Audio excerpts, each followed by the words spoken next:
من يهده الله فلا مضل له ومن يضلل فلا هادي له ونشهد أن لا إله إلا الله وحده لا شريك له ونشهد أن سيدنا وسندنا وحبيبنا وشفيعنا وإمامنا ومقتدانا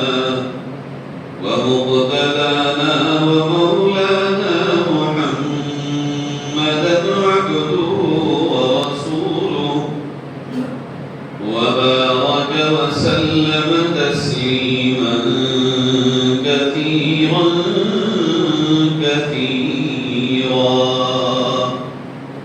أما بعد فأعوذ بالله من الشيطان الرجيم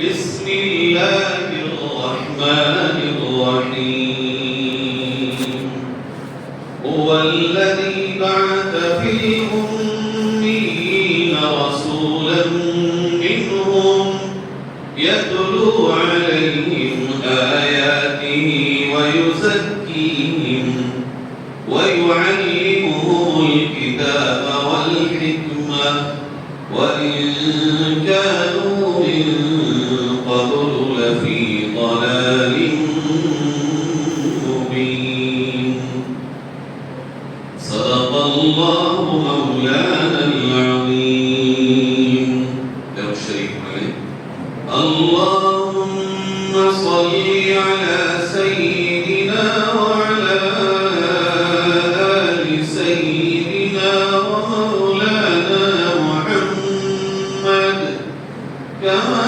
صليت على إبراهيم وعلى آل إبراهيم إنك حميد مجيد اللهم بارك على محمد وعلى آل محمد كما باركت على إبراهيم وعلى آل إبراهيم إنك حميد مجيد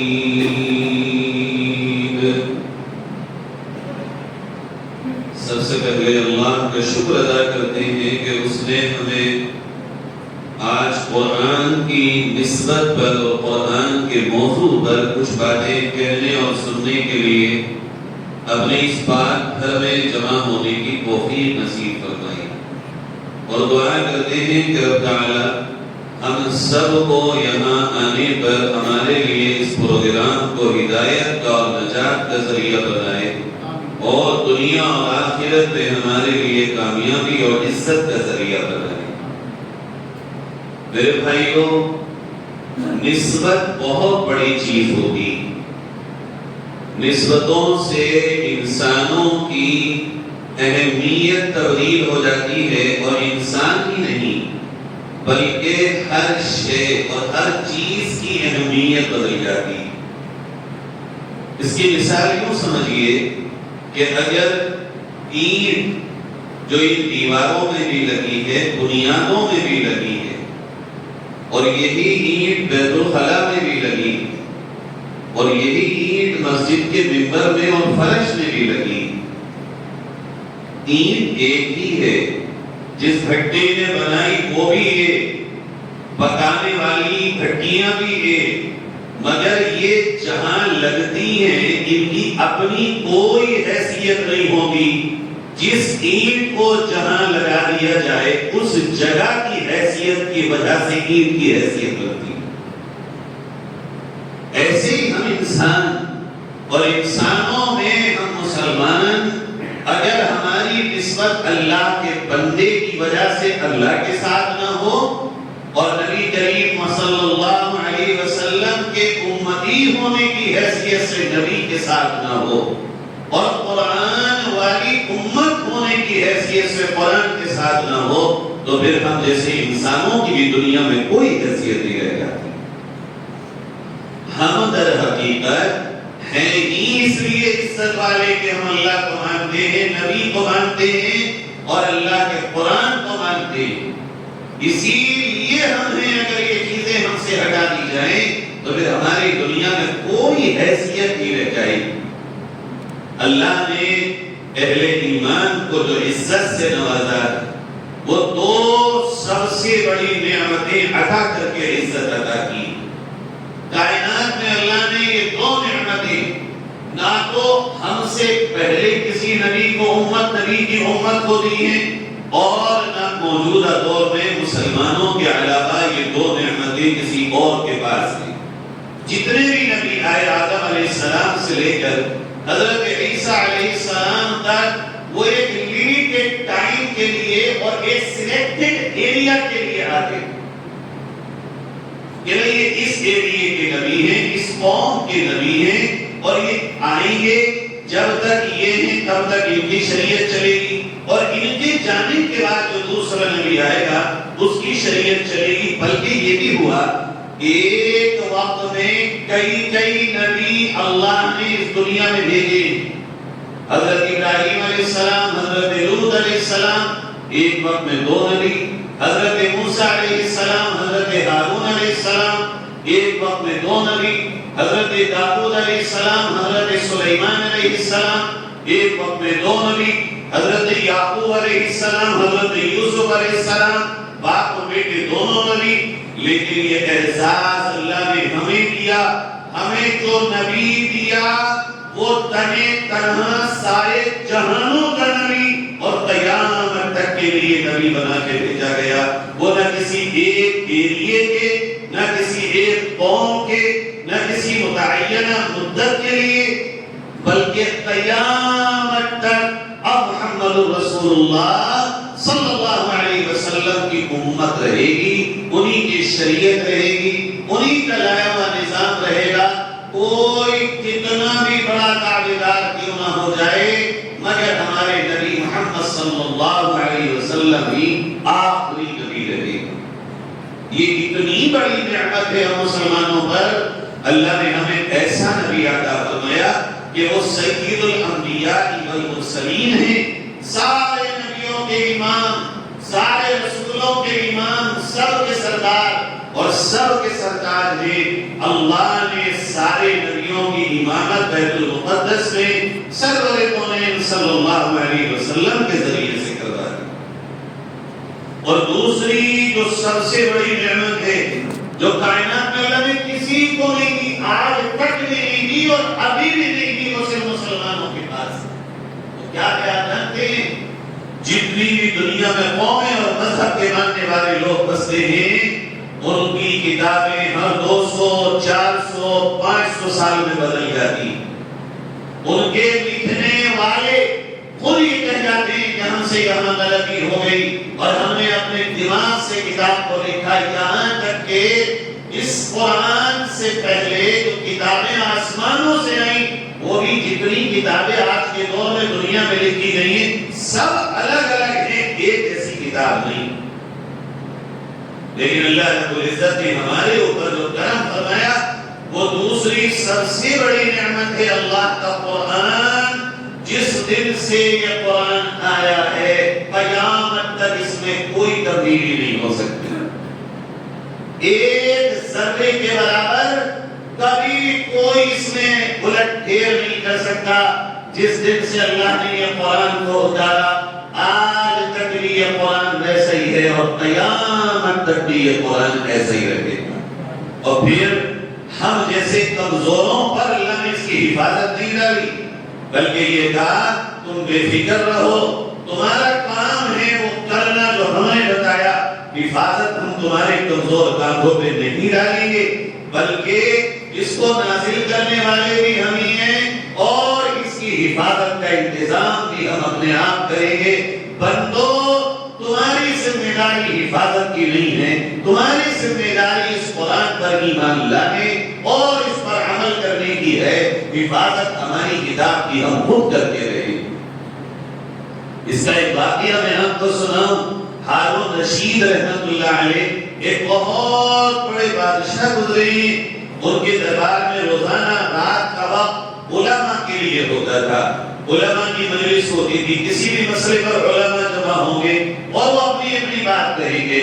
سب اپنی اپنی بات کہتے تھے. ایک دن ایک یہودی آیا اور یہودی نے آ کے کہا اجازت چاہیے کہ میں آپ کی مجلس میں آ سکتا ہوں؟ کہ جی آئیے.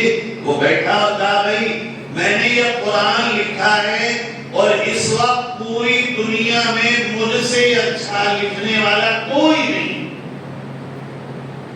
میں چاہتا ہوں آپ لوگ میرا یہ قرآن لے لیں اور مجھے اجازت دیں تو میں اور لکھوں تاکہ آپ مسلمانوں میں یہ قرآن تقسیم کریں اور جو میری جائز اجرت کو لکھنے کی وہ مجھے دے دیں.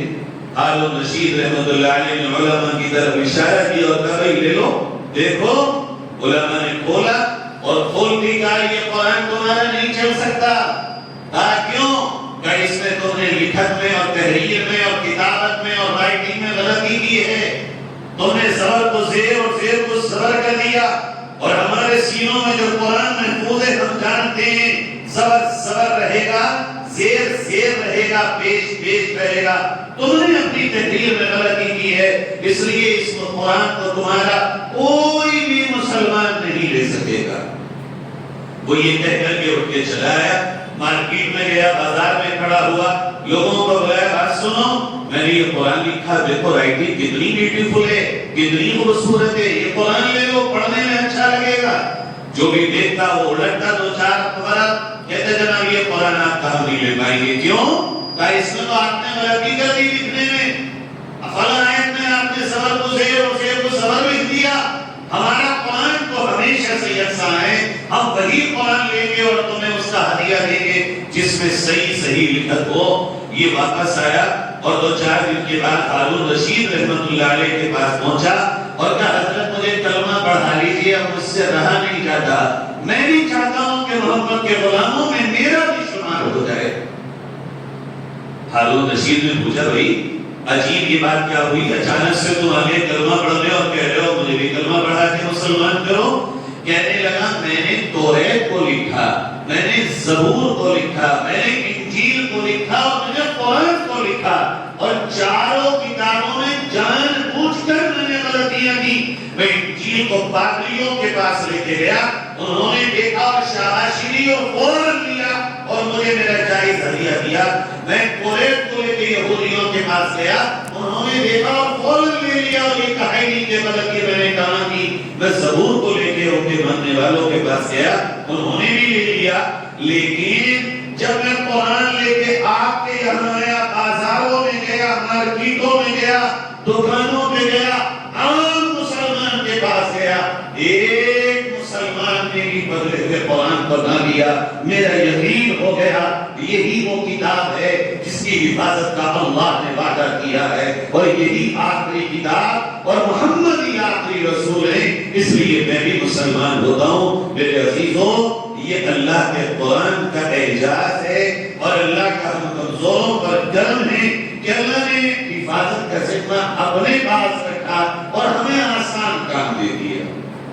کیا ہے آسان کام؟ پہلی چیز قرآن کریم اللہ کی کتاب ہے, اللہ کی بات ہے, اللہ کا پیغام ہے, اللہ کا میسج ہے جو نبی کریم محمد صلی اللہ علیہ وسلم کے ذریعے ساری دنیا کو انسانوں کے نام ہے کہ یہ اللہ کا آخری پیغام ہے جو دنیا میں آ چکا. خود اللہ تعالیٰ نے سورۃ الجمعہ میں آیت نمبر 2 پارہ نمبر 28 رکوع نمبر 1 میں جو بات بیان کی ہے, میں یہی سے اپنی بات صحیح معنی میں جو ہمارے لیے عمل کی بات ہے میں وہ شروع کر رہا ہوں. اللہ نے فرمایا وَالَّذِي بَعَثَ فِي الْأُمِّيِّينَ رَسُولًا مِّنْهُمْ, اللہ کی پاک ذات وہ ہے جس نے تمہیں میں سے ایک رسول بنا کے مبعوث فرمایا. یہ اللہ و رسول آئے ہیں تو کام اللہ نے کہا يَتْلُو عَلَيْهِمْ آيَاتِهِ وَيُزَكِّيهِمْ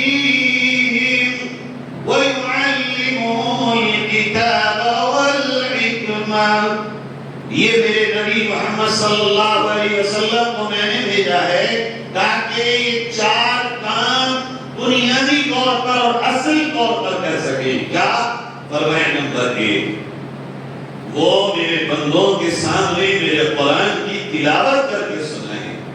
یتلو علیہم آیاتی، تاکہ وہ اللہ کے بندوں کے سامنے اللہ کے قرآن کی آیتوں کی تلاوت کریں. نبی کے آنے کے مقصدوں میں سے پہلا مقصد ہے قرآن کی تلاوت. نمبر 2، وَيُزَكِّيهِمْ، اور ان کے دلوں کو صاف کریں، انہیں اخلاق سکھائیں، ان کے دلوں کی گندگی دور کریں، ان کے دلوں میں اللہ کی محبت کو ڈالیں، ان کے دلوں میں آخرت کی فکر پیدا کریں، ان کے دلوں میں دنیا کا بے رنگ ہونا پیدا کریں، اور قبر کی فکر ان کے دلوں میں پیدا کریں، دلوں پر کام کریں. یہ نبی کے آنے کا دوسرا مقصد ہے. نمبر 3، وَيُعَلِّمُهُمُ الْكِتَابَ، اور وہ اس اللہ کے قرآن کو سکھائیں. ایک ہے تلاوت کر کے سنانا، ایک ہے قرآن کو سکھانا. کیا تلاوت کرنا بھی نبی کے آنے کا مقصد اور قرآن کو سکھانا بھی نبی کے آنے کا مقصد. نمبر 4، وَالْحِكْمَةِ، اور حکمت سکھائیں. حکمت یعنی یہ سکھائیں نبی اپنی امت کو کب، کیا، کیسے، کتنا کرنا چاہیے. وہ کام جو مفید ہو اور نفع بخش ہو اس کام کو سکھائیں. ہر کام کو ہم کہتے نہیں حکمت کے ساتھ کرو. حکمت کا مطلب سمجھداری، حکمت کا مطلب انسٹ کوئی کام نہ کیا جائے. حکمت کا مطلب عقل کا صحیح استعمال، صحیح وقت پہ صحیح فیصلہ کرنا. اللہ کہہ رہا میں نے نبی کو اس لیے بھیجا تاکہ یہ تمہیں چاروں چیزیں سکھا دے. صحابہ کرام کو اللہ کے پاک نبی صلی اللہ علیہ وسلم نے اسی طرح سکھایا. یہ تو ہم سب مانتے ہیں کہ اس کائنات میں صحابہ کرام سے زیادہ نبی کے بعد عظمت والی کوئی جماعت نہیں. اللہ کے نبی نے قرآن سے صحابہ کا انہی 4 طرح سے تعلق قائم کرایا. آج ہم یہ کہہ سکتے ہیں بجا طور پر صحابہ وہ تھے جن کے مکان کچے تھے. صحابہ وہ تھے جن کے پاس کھانے کو ایک وقت کا کھانا اور ایک وقت کا فاقہ تھا. صحابہ وہ تھے جنہیں اپنے گھروں سے ایک وقت میں بے یار و مددگار ہو کر نکلنا پڑا، مکہ چھوڑ کر مدینہ آنا پڑا، مگر پھر بھی یہ کہا جا سکتا ہے وہ معزز کے زمانے میں مسلمان ہو کر ہمخوار ہوئے، تاریخ قرآن ہو کر. ان کے پاس قرآن تھا، وہ بے گھر ہو کر بھی عزت دار. ان کے پاس قرآن تھا، وہ غریب ہو کر بھی عزت والے. ان کے پاس قرآن تھا، وہ بھوکے رہ کر بھی عزت والے. ان کے پاس قرآن تھا، وہ بے سہارا رہ کر بھی عزت والے. ان کے پاس قرآن تھا، بکریاں چرا کر بھی عزت والے بنے. ان کے پاس ٹوٹے ہوئے نیزے، پیبند کے کپڑے، ٹوٹی ہوئی لکابیاں تھی، پھر بھی عزت والے بنے. ہمارے پاس گھر بھی پکے، سواریاں بھی اچھی، کھانے بھی اچھے، کاروبار بھی اچھے، مگر ہم رسوا ہیں صرف ایک وجہ، ہمارا رشتہ قرآن سے کٹ گیا اور ٹوٹ گیا. ہمارا رشتہ قرآن سے وہ رہا ہی نہیں جو نبی نے صحابہ کا پیدا کرایا تھا. آئیے عملی بات کریے. صحابہ کا پہلا رشتہ قرآن سے نبی نے یہ پیدا کیا کہ قرآن سیکھو، قرآن سیکھو، پڑھنا سیکھو، پڑھانا سیکھو. اور بخاری شریف میں امام بخاری رحمت اللہ علیہ فرماتے ہیں خیرکم من تعلم القرآن وعلمہ، تم میں سب سے افضل، سب سے اعلیٰ، سب سے عزت والا، سب سے اچھا اللہ کے نزدیک اور رسول خدا صلی اللہ علیہ وسلم کے نزدیک سب سے پیارا دلارا آدمی وہ ہے اور عورت وہ ہے جو قرآن کو سیکھے اور قرآن کو سکھائے. نہ کمانے والا، نہ کوئی اور کام کرنے والا، ہر کام کی فضیلت اپنی جگہ ہے، مگر امام بخاری نے یہ حدیث اس انداز میں نقل کی کہ اللہ کے نبی کہہ رہے ہیں سب سے عزت والا، سب سے اچھا اور بھلا آدمی اور عورت تم میں وہ ہے جو قرآن سیکھے اور سکھائے۔ اس کی فضیلت کتنی ہے، آج ہماری مسجدوں میں تو قرآن سیکھنے کا رواج ہی نہیں رہا۔ فجر کی نماز میں جتنے بھی لوگ آئے غائب، عجیب قرآن کو کیا سیکھیں گے، معاف کیجیے گا ہم مسلمانوں کا حال تو یہ ہے کہ فجر کی نماز کے بعد امام اگر تھوڑی سی دعا مانگ رہا ہے اس دعا میں بھی نہیں بیٹھ پاتے۔ صحابہ کا معاملہ ایسا نہیں تھا میرے پیارو، صحابہ کا معاملہ یہ تھا فجر کی نماز ہوتی مسجد میں وہ 4 4 5 5 اور 10 لوگ اکٹھے بیٹھ جاتے، قرآن کا دور کرتے۔ ایک مرتبہ پیارے آقا صلی اللہ علیہ وسلم فجر کی نماز کے بعد کسی کام سے گئے، واپس آئے تو صحابہ سے پوچھا کیا کر رہے ہو؟ کہا آقا قرآن پڑھ رہے ہیں اور پڑھا رہے ہیں، جنہوں نے پڑھ لیا وہ اور پڑھ رہے ہیں اور جنہوں نے نہیں پڑھا وہ دوسروں کو پڑھا رہے ہیں۔ صحابہ کے فجر کا بعد کا معاملہ یہی ہوتا تھا، جو بھی نئے مسلمان ہوتے تھے، بوڑھے ہوں جوان ہوں مدینے کے ہوں یا پوری دنیا سے کہیں آئے ہوں، فجر کے بعد انہیں قرآن پڑھایا جاتا تھا۔ آج اپنی مسجدوں میں ایک مسجد میں ابھی چند مہینے پہلے ہم نے نماز پڑھی، امام صاحب بیٹھے ہوئے تھے، میں نے پوچھا بھائی کیوں بیٹھے ہو؟ کہ تالا لگا کے جانا ہوتا ہے۔ ہم نے ان سے کہا تمہاری مسجد میں کوئی بھی اشراق نہیں پڑھتا؟ کہنے لگے 4 سال تو مجھے ہو گئے، فجر کی نماز کے بعد فوراً مسجد بند کرتا ہوں، کوئی اشراق کی نماز تو پڑھنے والا مجھے ملا نہیں۔ یہ ہمارے اللہ کے گھروں کا حال ہے، یہ ہماری زندگیوں کا حال ہے کہ ہم نے اللہ کے گھر سے اور اللہ کے قرآن سے کتنا دور کا رشتہ بنا لیا۔ کیا ہم نے اپنا حشر کر دیا؟ حضور نے صحابہ سے پوچھا کیا کر رہے ہو؟ کہ اللہ کے نبی قرآن پڑھ رہے اور پڑھا رہے ہیں۔ پھر حضور نے کہا اچھا حضور میری بات سنو، مدینے میں 2 سب سے بڑے بازار تھے اور اس دور میں سب سے قیمتی اگر کوئی چیز مانی جاتی تھی آج کی مرسڈیز، آج کی رینج روور، یہ بھی سستی ہے اس دور کے اچھے اونٹ اور گھوڑوں کے مقابلے میں۔ اس وقت کا گھوڑا اونٹ، آج کی رینج روور، فراری، مرسڈیز، بی ایم ڈبلیو، بڑی سے بڑی گاڑی لے لیجیے، ان سب سے بڑی سواری اس دور میں گھوڑا اور اونٹ ہوا کرتا تھا۔ اور اونٹوں کا سب سے بڑا مدینے کا بازار تھا بازار بدحان اور بازار عقیق، یہ 2 میدان تھے جس میں سب سے بڑا بازار لگتا تھا۔ حضور نے کہا ایک بات بتاؤ میرے صحابہ، تمہیں یہ پسند ہے کہ تم میں سے کوئی بدحان یا عقیق مارکیٹ جائے اور بغیر خرچ کیے، بغیر کسی کا دل دکھائے، بغیر کوئی گناہ کیے فری میں بہت اونچا موٹا تازہ اونٹ لے کر کے آ جائے، نہ خرچہ ہو، نہ کسی کا دل دکھے، نہ کوئی گناہ ہو؟ صحابہ نے کہا یا رسول اللہ کون نہیں چاہے گا کہ فری میں کسی کو اونٹ ملے تو وہ لے لے اور کوئی گناہ بھی نہ ہو؟ آقا نے فرمایا سنو، اس مسجد میں جہاں تم یہ قرآن پڑھ رہے ہو، یہ سنو، اس قرآن کی 2 آیتیں اگر کوئی کسی مسلمان کو سکھا دے، اللہ تعالیٰ ان 2 اونٹوں سے بھی زیادہ ثواب اس کو ان 2 آیتوں کے پڑھانے پہ عطا فرمائے گا۔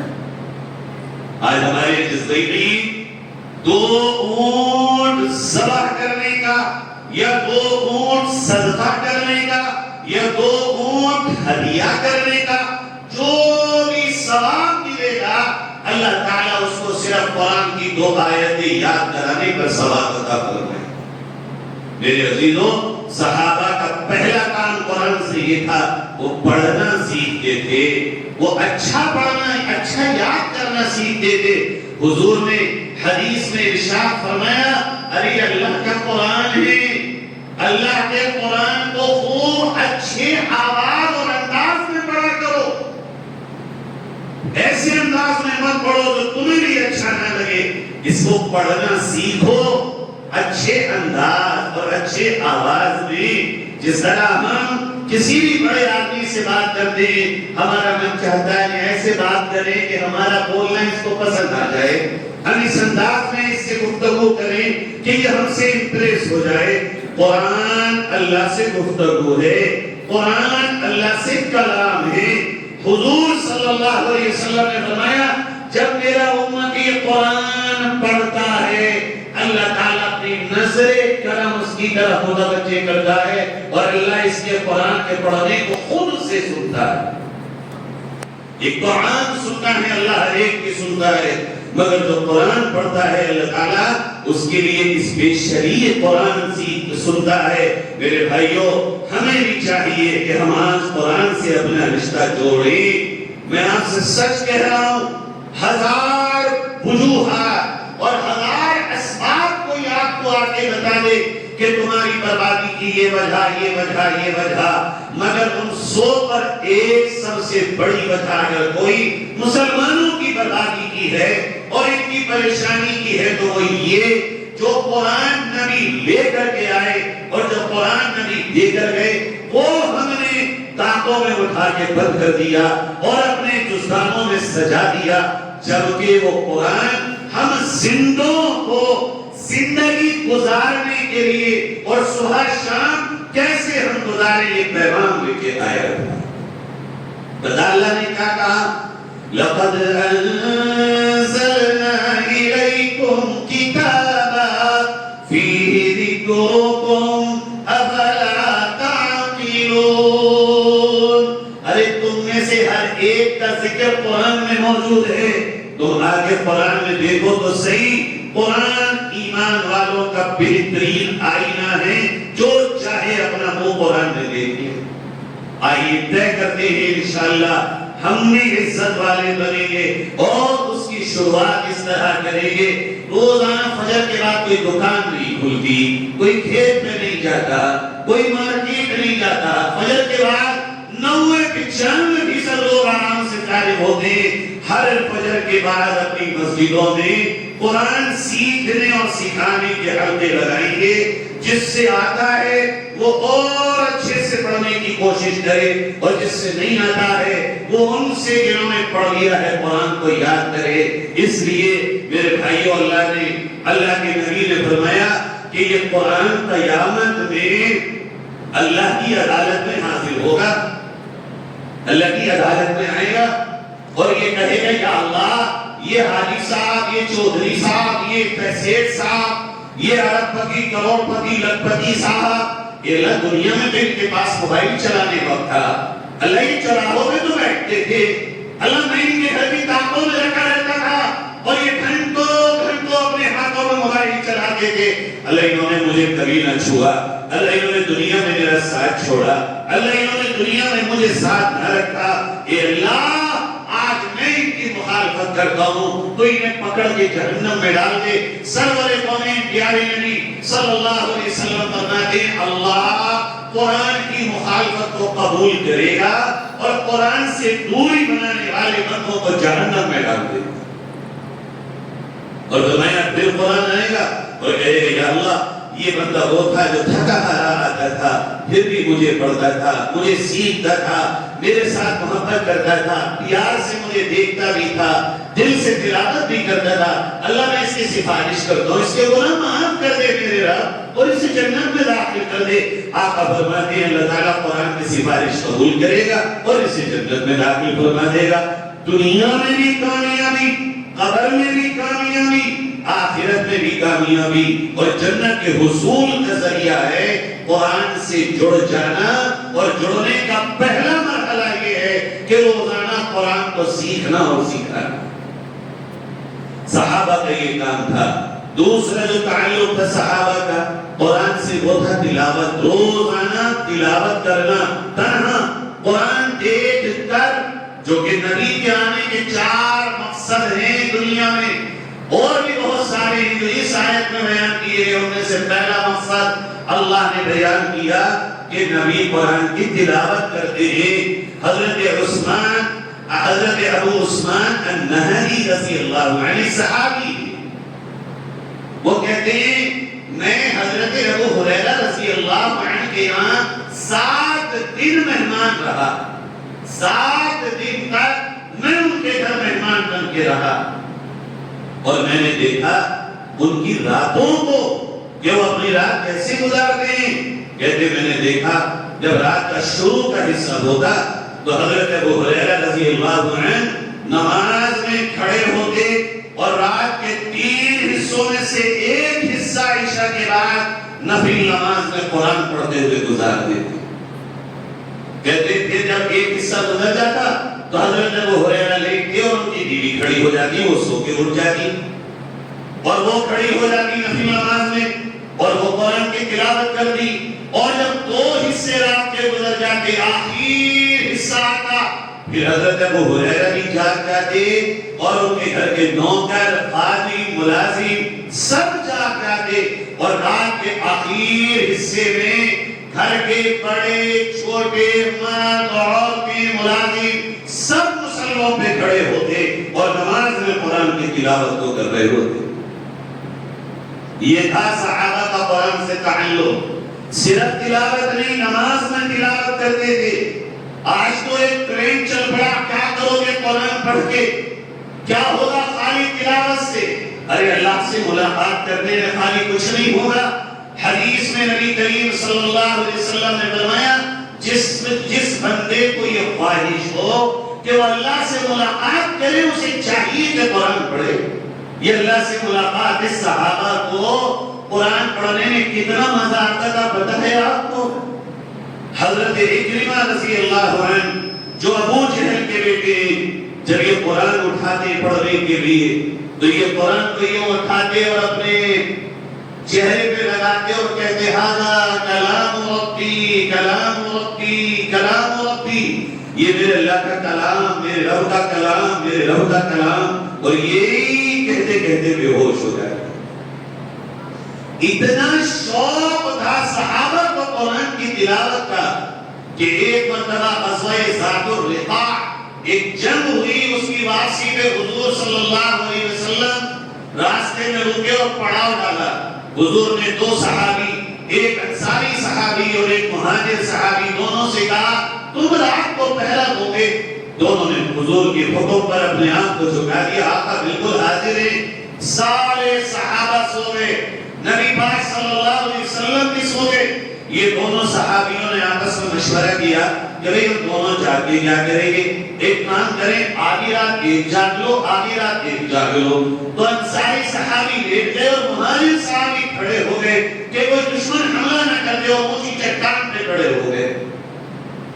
اور جب یہ کھڑے ہوئے تو ان کے دل میں ایک بات آئی اور یہ کہا کہ یار میں کھڑا ہوں اور کھڑے کھڑے پہرے ہی تو دینا ہے کہ کوئی ایک اور ہم ہیں یہاں جا کریں. اس سے اچھا تو یہ ہے کہ خالی وقت گزارنے سے میں نفل نماز کی نیت باندھ لوں اور نماز پڑھ لوں. یہ تھا جذبہ. ہمارے تو 5 گھنٹے سفر میں خالی گزر جائیں مگر ہمیں کچھ پڑھنے کی نوبت ہی نہیں آتی. راستوں میں گزر جائیں، دکانوں پہ گزر جائیں، مکانوں پہ گزر جائیں. فری ٹائم کو لوگ انجوائے کرتے ہیں اور صحابہ کو جب فری ٹائم ملتا تھا وہ قرآن کی تلاوت کرتے تھے. انہوں نے نیت باندھ لی مہاجر صحابی نے اور سورہ کہف کی تلاوت شروع کر دی.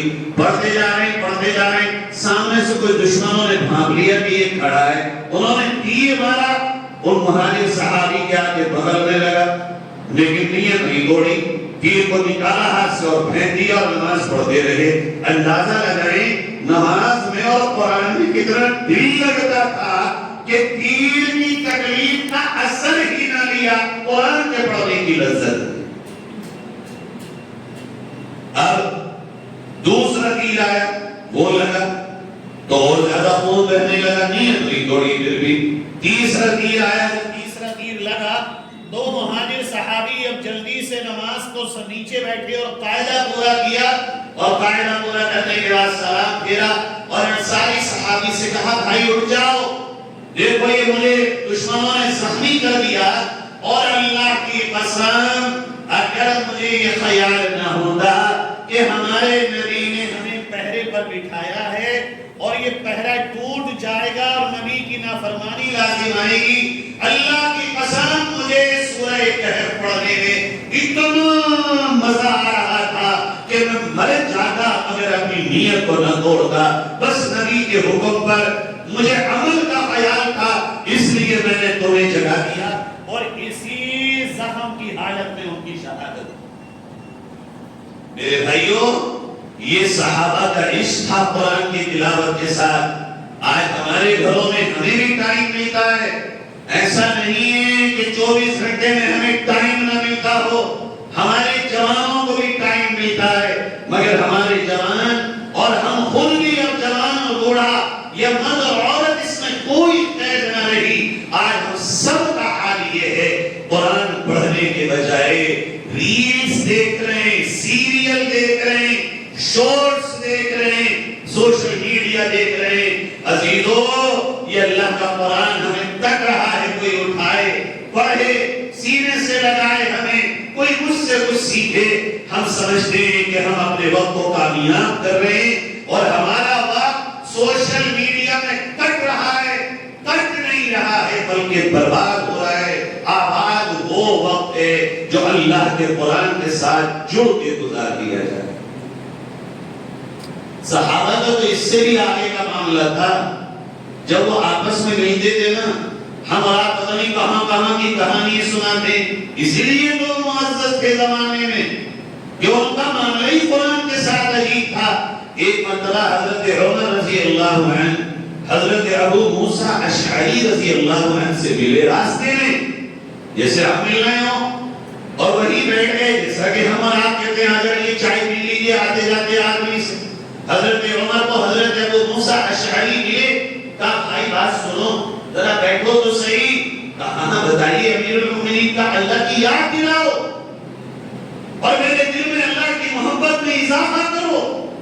کہا اچھا ابھی کرے دیتا ہوں۔ انہوں نے قرآن پڑھنا شروع کر دیا، یعنی ملاقات ہوئی تو ان سے مطالبہ کیا قرآن سناؤ، کہ قرآن سننے سے اللہ کی یاد میں اضافہ ہوتا ہے۔ جب وہ آپس میں ملتے تو ایک دوسرے سے قرآن سننے اور سنانے کی فرمائش کرتے۔ ہم اس بات کو دیکھتے ہیں، ہمارے گھروں میں بچے قرآن پڑھ رہے ہوتے ہیں، ہر گھر میں تقریباً اب اللہ کا کرم رحمت ہے 90% گھروں کے بچے اب قرآن پڑھ رہے ہیں، چاہے وہ گھروں پہ پڑھا رہے ہوں یا مدرسوں میں پڑھا رہے ہوں۔ مگر اس پر یوں بھی تو کیجئے، کبھی کبھی اپنے گھر میں اپنے بچوں سے کہو بچوں سورہ یاسین کو سنا دو تاکہ اللہ کی طرف کو دل اور بڑھے۔ اپنی بیٹے سے کہہ دو بیٹا سورہ کہف کو سناؤ، سورہ اخلاص سنا دو، بیٹا یہ سنا دو، اسے پوری توجہ کے ساتھ سنیں۔ دیکھنا جب قرآن پڑھا جاتا ہے تو دل کا زنگ اللہ تعالیٰ دور کر دیتا ہے۔ پیارے آقا حضرت محمد صلی اللہ علیہ وسلم نے فرمایا دیکھو جیسے لوہے پہ زنگ آ جائے، جیسے اسے باہر چھوڑ دیا جائے اور زنگ آ جائے پانی پڑ پڑ کے، ایسے ہی تمہارے دلوں پہ بھی زنگ آ جاتا ہے اگر ان دلوں کا خیال نہ رکھا جائے۔ صحابہ نے پوچھا یا رسول اللہ صلی اللہ علیہ وسلم دلوں کا زنگ کیسے اترے گا؟ لوہے کے زنگ پہ تو ہمیں پتا ہے تیزاب ڈالے تو زنگ اتر جائے گا، ریگمان سے آج کے دور میں زبان میں کہوں کہ ریگمان سے رگڑ دو زنگ اتر جائے گا، کیمیکل لگا دو زنگ اتر جائے گا۔ آقا دلوں کا ریگمان کیا ہے، دلوں کا تیزاب کیا ہے، دلوں کا کیمیکل کیا ہے؟ آپ صلی اللہ علیہ وسلم نے فرمایا کثرت ذکر الموت و تلاوت القرآن، موت کو یاد کرو زیادہ سے زیادہ اور قرآن کی تلاوت کرو۔ موت کا یاد کرنا اور قرآن کی تلاوت کرنا تمہارے دلوں کو پاک بھی بنائے گا، نورانی بھی بنائے گا اور تمہارے دلوں کے زنگ کو بھی دور فرمائے گا۔ اگر اسی پر میں واقعات سناؤں تلاوت کے تو آپ حیران ہو جائیں گے کہ کیسے کیسے لوگ تھے جو قرآن کی تلاوت کرتے تھے اور انہیں عشق میں قرآن سے کس قدر تعلق تھا اور کیسے گہرائی تھی ان کے قرآن کے ساتھ۔ آج کے مسلمانوں میں یا تو قرآن کی تلاوت نہ رہی اور ہے تو بہت کم ہے۔ اس پر آخری بات سنیے، دیکھیے ایک ہے جسم، ایک ہے روح۔ جسم اصل نہیں، روح اصل ہے۔ اگر روح نکل جائے جسم مر جاتا ہے۔ روح اصل ہے، جسم اصل نہیں۔ یہ جو یہاں کاٹو تو درد جسم کو نہیں ہوتا، احساس درد کا اور جو فیل ہوتا ہے وہ آپ کو وہاں پہ کہیں وہ روح کو ہوتا ہے، وہ جسم کو نہیں ہوتا ہے۔ اگر جسم کو ہو مرنے کے بعد مارو کاٹو توڑو کوئی فرق نہیں پڑتا، آواز آتی ہے منہ سے، روح آتی کوئی کرتا ہے مرنے کے بعد؟ جیتے جی اگر اس کو کانٹا نہیں لگے تو روح کرے گا، ای کرے گا، درد کا احساس ہوگا. یہ احساس کون کرتا ہے؟ یہ جسم نہیں، یہ روح احساس کرتی ہے. جسم ایک دھوکہ ہے، جسم ایک ڈبہ ہے جس کے اندر اصل میں روح ہے. اگر وہ روح نکل جائے تو دھوکے کی بہت زیادہ قیمت نہیں ہوگی. ہم جسم کو پالنے کے لیے اور جسم کو صحیح سلامت رکھنے کے لیے کتنا وقت دیتے ہیں؟ صبح دوپہر شام کھانا. کیوں بھائی؟ بھوکے رہیں گے تو جسم کمزور ہو جائے گا. بھوکے رہیں گے، کم کھائیں گے، صحیح وقت پہ نہیں کھائیں گے تو جسم ہمارا پاورفل اور طاقتور نہیں ہوگا. ہم اپنے مینٹین کرنے کے لیے باڈی کو کتنا وقت دے رہے ہیں؟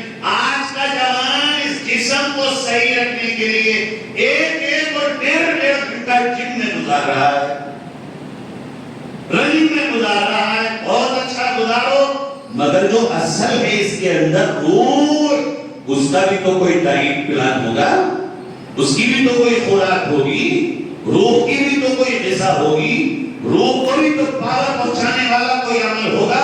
جس طرح جسم کے لیے اناج، پھل، دانا، لیکوڈ اور یہ تمام سورسز ہیں، اسی طرح روح کا بھی تو کوئی ہوگا. فرمایا جسم زمین کی دھاتوں سے بنا، آگ، مٹی، پانی، ہوا، یہ ساری چیزیں زمین میں موجود ہیں. اللہ نے جسم کا خوراک کا ہر کام زمین میں رکھ دیا. پانی بھی زمین میں، کھانا بھی زمین میں، آگ بھی زمین میں، مٹی، لوہا بھی زمین میں، ہر چیز زمین میں. اور روح اللہ کی طرف سے آئی ہے. اس کا کھانا، اس کی ڈائٹ، اس کی خوراک یہ بھی اللہ کی طرف سے آئی ہے. وہ ہے قرآن. قرآن کی تلاوت روح کا کھانا ہے. فرمایا قرآن کی تلاوت کرو گے روح طاقتور ہوگی، اور جب روح طاقتور ہوگی تو اللہ سے تعلق طاقتور ہوگا، اور جب اللہ سے تعلق طاقتور ہوگا تو پھر بندے کو دنیا سے کچھ ملنے اور کچھ ہونے کی پرواہ ہی نہ ہوگی. اسے پرواہ ہوگی تو بس اتنی، میرے مرنے، میرے جینے سے زیادہ میری موت کی مجھے فکر ہے کہ جب میں چار کاندھوں پہ اٹھایا جاؤں اس وقت اللہ کے یہاں آسمانوں کے فرشتے میری روح کو جو لینے آئے ان کا راستہ جنت کی طرف جاتا ہو، جہنم کی طرف نہ جاتا.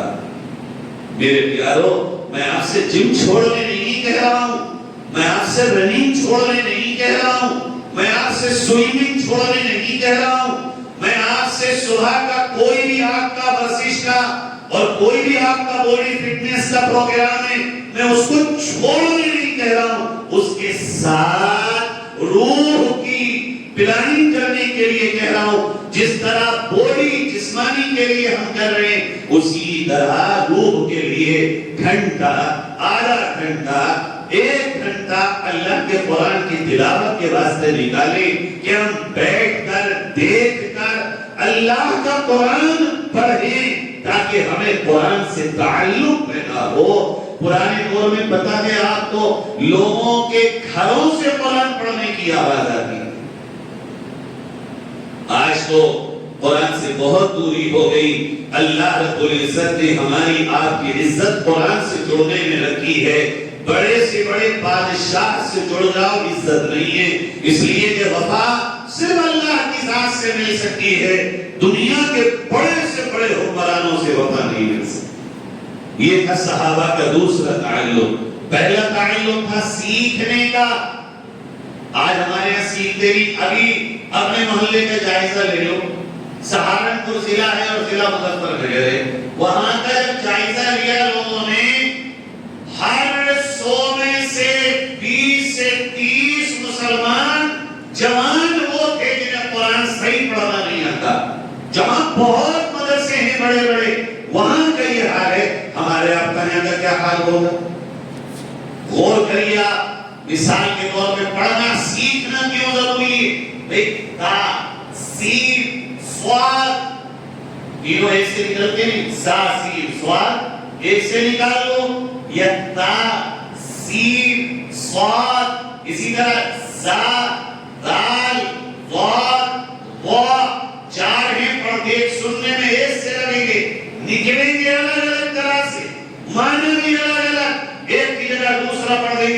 بدل جائے گا. اسی کا نام ہے سیکھنا. جب تک سیکھیں گے نہیں اسی طرح پڑھتے جائیں گے جیسے بچپن میں کسی نے یاد کرا دیا. تو نیت کریے بھائی انشاءاللہ اونٹوں سے زیادہ ثواب بھی کمانا ہے, بہت بڑا ثواب بھی کمانا ہے, قرآن سے ہمیں اپنی روح کو غذا بھی پہنچانا ہے. تو سب نیت کرتے ہیں انشاءاللہ قرآن کو سیکھیں گے بھائی, روزانہ تلاوت بھی کریں گے انشاءاللہ ہم قرآن کی. اچھا تیسرا تعلق صحابہ کو کیا تھا قرآن سے؟ تیسرا تعلق تھا صحابہ کو, وہ قرآن کی جب تلاوت کرتے تھے نا تو رسمی طور پر ٹمپریری طور پر نہیں کرتے تھے, بلکہ وہ قرآن کو دل سے پڑھتے تھے, اہتمام کے ساتھ پڑھتے تھے. ایسا نہیں کرتے تھے کہ دماغ کہیں ہو, دل کہیں ہو, زبان کہیں ہو. جب وہ قرآن پڑھتے تھے تو پوری توجہ سے قرآن کو پڑھتے تھے. اور قرآن نے ہی کہا کہ جب قرآن کو توجہ سے پڑھو گے تو کیا ہوگا؟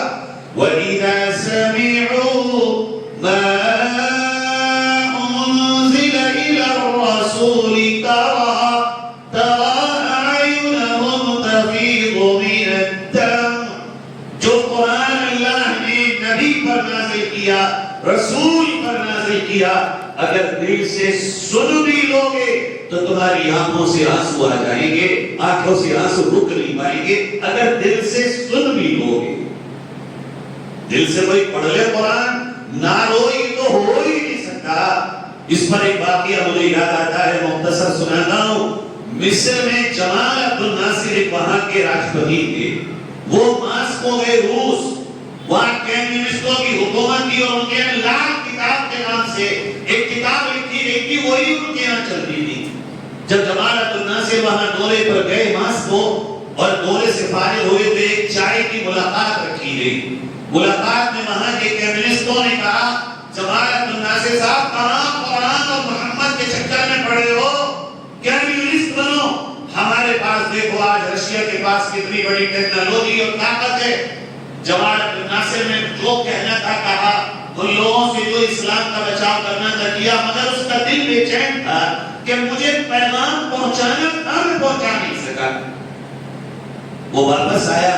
2 سال کے بعد اس کا دورہ پھر ہوا. جب دوبارہ دورہ ہوا تو وہاں ایک پوری دنیا کے آج تک کے اب تک کے سب سے بڑے قاری گزرے ہیں. ان کا نام ہے قاری عبد الباسط عبد الصمد. ابھی تک ان سے بڑا قاری کوئی پیدا نہیں ہوا. اس نے انہوں نے لیٹر بھیجا, کہا قاری صاحب فلاں تاریخ کو آپ کو میرے ساتھ ماسکو چلنا ہے روس. قاری صاحب کہتے ہیں انہوں نے خود لکھا یہ واقعہ. جب میرے پاس لیٹر آیا تو میں نے سوچا یا اللہ, یہ کمیونسٹوں کا ملک ہے, اسلام مسلمان نہیں ہے اور مجھے بھی یہ لے کے جا رہے ہیں صدر صاحب, میں کیا کروں گا؟ لیکن بہرحال میرے صدر کا حکم ہے میں جاؤں گا. جہاں گئے وہاں دورہ مکمل ہوا. جب چائے پر گفتگو ہوئی تو کمیونسٹوں نے پھر وہی بات کی, میرے صاحب عبد الناصر صاحب کہاں چکر میں پڑے ہو, اسلام چھوڑو کمیونسٹ بن جاؤ, ہم تمہارے ملک کو ٹیکنالوجی سے لیس کر دیں گے. قاری عبد الباسط لکھتے ہیں جمال عبد الناصر نے کہا سنو میرے ساتھی, میرے دوست, میرے مہمان آئے ہیں, یہ آپ کو کچھ سنائیں گے, آپ ان کی بات سنو, جو یہ پڑھیں اسے توجہ سے سنو. اگر بے توجہی سے سنو گے تو میرا جواب نہیں ملے گا, سارا فوکس کرو جب یہ پڑھے. قاری عبد الباسط سے جمال عبد الناصر نے کہا حضرت پڑھیے. قاری عبد الباسط نے سورہ طٰہٰ جو حضرت عمر کے ایمان لانے کا ذریعہ بنی تھی سورت, اور جو رکوع حضرت عمر سن کر کے کلمہ پڑھ کے مسلمان ہوئے تھے, قاری عبد الباسط نے وہی رکوع پڑھنا شروع کر دیا اور کہتے ہیں میں نے آنکھیں بند کر لی اور میں جھوم کے قرآن کو پڑھتا گیا. کہ جب میرا رکوع پورا ہوا اور میں نے آنکھیں کھولی تو 4-5 کمیونسٹ مینسٹر سسکیاں لے کے رو رہے تھے. میں نے ان سے پوچھا ارے بھائی تم کیوں رو رہے ہو؟ ان کے ترجمان نے بتایا کہ یہ کہہ رہے ہمیں نہیں پتا کہ اس آدمی نے کیا پڑھا, مگر جو بھی پڑھا ہمارے دل پہ بڑا سکون ہوا, اور دل کا سکون آنکھوں سے آنسو بن کے بہ رہا ہے. ہمیں سمجھ نہیں آ رہا کہ یہ ہو کیا رہا. یہ اس دور کی بات ہے, کوئی بہت پورے کی پیچھے کی بات نہیں ہے, ابھی 40-50 سال پہلے کی بات. ہم بھی اگر یہ قرآن کو توجہ سے پڑھیں, اس میں یہ نیت کریں سب سے پہلے کہ میرے اللہ کا قرآن ہے, یہ میرے اللہ کا کلام ہے، اور باوضو ہو کر اہتمام کے ساتھ، عظمت کے ساتھ، ادب کے ساتھ قرآن کی تلاوت کریں۔ آج کل رواج ہو گیا موبائلوں میں قرآن پڑھنے کا، ٹھیک ہے اگر سفر میں ہو تو پڑھ لو، مگر گھر میں موبائلوں میں نہ پڑھا کرو، مسجدوں میں موبائلوں میں نہ پڑھا کرو قرآن۔ میں حرام نہیں کہہ رہا ہوں، قرآن ہاتھ میں لے کے اہتمام کے ساتھ اس کے ورق کو کھول کے اور پھر عزت کے ساتھ پڑھنے کا جو مزہ ہے موبائل میں پڑھنے میں وہ نور کبھی نہیں آتا۔ دل سے اگر ہم قرآن پڑھیں گے میرے بھائیوں، ہمارے دل پہ اور آنکھوں پہ اس کا اثر ہوگا، اور جب قرآن سے تعلق ہو جائے گا تو اللہ کی خوشخبری سنو۔ نبی فرماتے ہیں من شغلہ القرآن و ذکری عن مسئلتی، جو میرے امتی قرآن سے جڑ جائیں گے اگر انہیں مصروفیت کی وجہ سے دعا مانگنے کا وقت بھی نہ ملے، اللہ تعالیٰ بغیر مانگے مانگنے والوں سے بھی زیادہ انہیں عطا کر دے گا۔ یہ ہے قرآن۔ تو تیسرے نمبر پر جو صحابہ کو تعلق تھا قرآن سے وہ یہ تھا، وہ قرآن سیکھتے تھے، تلاوت کرتے تھے اور پھر دل سے تلاوت کرتے تھے۔ چوتھے نمبر پہ جو صحابہ کو تعلق تھا قرآن سے وہ اس طرح تھا کہ وہ قرآن کو صرف سیکھتے ہی نہیں تھے، صرف پڑھتے ہی نہیں تھے، صرف دل سے ہی نہیں پڑھتے تھے، بلکہ قرآن میں جو کچھ اللہ نے بیان کیا ہے اس پر عمل بھی کرتے تھے۔ اگر وہ خود جانتے تھے تو خود عمل کرتے تھے، اور نہیں جانتے تھے تو جاننے والوں سے پوچھتے تھے۔ آج ہم نون عربی لوگ ہیں، عربی دان نہیں ہیں، ہم پہ لازم ہے کہ ہم قرآن کے اپنے معتبر علماء کے لکھے ہوئے ترجموں کو پڑھیں تاکہ ہمیں پتہ چلے کہ اللہ کے قرآن میں کیا ہے، اور جو چیز ہمیں پتہ چلے پھر اپنے علماء سے اس کا مطلب معلوم کر کے قرآن پر عمل کریں۔ بتاؤ تو صحیح مسلمانوں، قرآن پہ اگر ہم عمل نہیں کریں گے کون عمل کرے گا اس دنیا میں؟ ہم ہی تو نبی کے امتی ہیں، ہم ہی تو قرآن کے ماننے والے ہیں۔ ہم نے اگر قرآن کو چھوڑ دیا پھر کون اس دنیا میں قرآن پہ عمل کرنے کے واسطے آئے؟ اور پانچواں تعلق جو صحابہ کو تھا قرآن سے، جو نبی نے قائم کرایا تھا تعلق قرآن کا صحابہ سے، یہ آخری بات کر کے بات کو ختم کرتا ہوں۔ اللہ کے نبی نے صحابہ کو قرآن سے اس طرح جوڑا تھا کہ وہ قرآن سیکھتے بھی تھے، تلاوت بھی کرتے تھے، دل سے بھی تلاوت کرتے تھے، عمل بھی کرتے تھے، اور پھر جو کچھ انہوں نے سیکھا وہ اپنے دوسرے بھائیوں تک قرآن کو پہنچاتے تھے، تبلیغ کرتے تھے۔ ایسا نہیں تھا قرآن پڑھ کے خود ہی گھر میں بیٹھ گئے۔ کتنے ہماری دکانوں پہ کھیتوں پہ مزدور مسلمان آتے قرآن ہی نہیں بتاتے۔ اچھا ترجمہ پڑھو گے تو مسلمان جو مسلمان نہیں ہے انہیں بھی قرآن بتانے لگو گے، تو انہیں بھی بتاؤ گے کہ ہمارے قرآن میں یہ ہے، انہیں بھی سمجھاؤ گے کہ ہمارا اللہ یہ کہتا ہے۔